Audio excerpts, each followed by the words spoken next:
Hi, welcome back. It's section 2, and now I just want to introduce you quickly to the concept of field, and I'm still going to talk more about it on section 3 as well, because it is very important for you to know this, to understand what we're talking about in this section of work.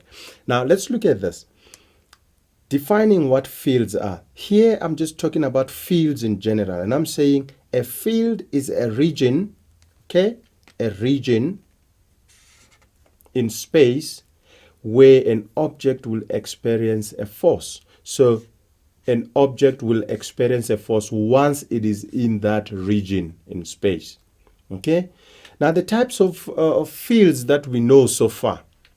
I think so far we might have been introduced, or we must have been introduced into fields like electric field, okay, magnetic field, gravitational field, and the gravitational field, of course, is the one that we will be talking more about today.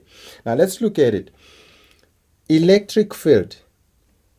This will be a field in space around a charge where another charge is going to experience a force, okay? Magnetic field. This will be a field around a magnetic object in which another magnetic object will experience a force, okay? Now here, gravitational field. This will be a field in space where another object, of course with a mass, will experience that force, gravitational force. Okay? Now if you go up here, electric field. For you to, or for an object to experience a force within an electric field, it has to be electrical in nature. That object has to be electrical because the field that we're talking about is electrical. So anything that is not electrical, even if it comes into this field, it may not experience that force because it is not electrical. In a magnetic field, an object has to be magnetic in nature. If it's not magnetic, say you bring in something like a piece of clay, all right, which is not magnetic, in a magnetic field, that piece of clay is not going to experience any force, okay, because it is not magnetic in nature. But if you bring in something magnetic, a magnet inside a magnetic field will experience a force. A piece of iron nail, which is magnetic in nature, placed within a magnetic field will experience a force.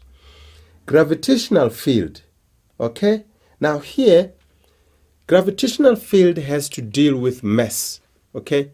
Anything that has got mass in a field of another object, of course with mass, is going to experience a force. And that force will be gravitational force. We are going to talk more about this one in the next section of our lesson. Okay, but what is important again, which I want to stress here to you, is this, that the nature of the object that is brought within a particular field will determine whether the object will experience a force or not. Okay? Like I was explaining, if the field is an electrical field, an electrical object or an object carrying charge within that field is going to experience a force. But if you bring in an object which is carrying no charge, it's not going to experience a force because the kind of field that is there is an electrical field. The same thing will hold for magnetic field. So this is very important, that the nature of the object will determine whether the object will experience a force or not. But basically what we're talking about here, it's force, okay? It can be force experienced because you are entering into a magnetic field and you are a magnetic object.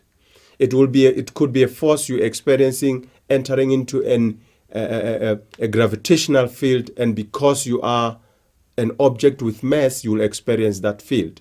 Okay? And this one in particular, this is the one that we should all be aware of, because This is the one that is acting on objects, on people, every day, every time, wherever you are experiencing that force. You try and jump up, you come down. The force that brings you down is the force of gravity, is the gravitational force.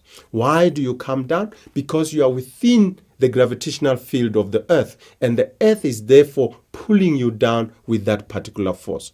And actually, it's very important to understand that that force we're talking about is a force that exists between you and the earth, between the object and the earth. It's not a force that is only possessed by the earth and pulling on objects towards itself only. The objects have got a force that they are trying to pull the earth towards themselves with. All right, let's now meet in the next section of the lesson.